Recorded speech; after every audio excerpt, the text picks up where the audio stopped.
सांग मैंने घर किसी काम करू करू आसिक बाजिला गाड़ी हर्न देखला बेलू गैस सिलिंडर आसी तो पूजा करके आनिबा कथा आजिका डेट रे जहा हो ताकू नहीं आसिलु नहीं आसी खाइनेलु खाइनेला पर जाइथिला मु किंतु बुलिबाकू जाई नथिली जेहेतु पाखरे होउची हमर गुटे ऐतिहासिक मेला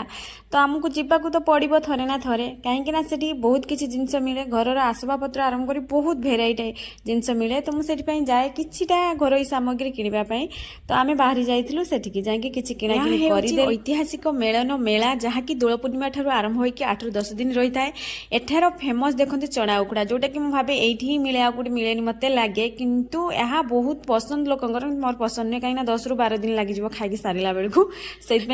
हल्का फुल्का किसी खाई नहीं खाई देकी टिके बुलाबुली करके फेरिलु घर को तो कहे तो आपण मैंने पतराजपुर मेलन बुली गले कि ना हाँ आपण मैंने निश्चय जाइए आखपाखर सबू लोक ही जाई सारी मुझे जानी तो कमेंट रे कहे मो वीडियो भल लगे लाइक करेंगे एंड फॉलो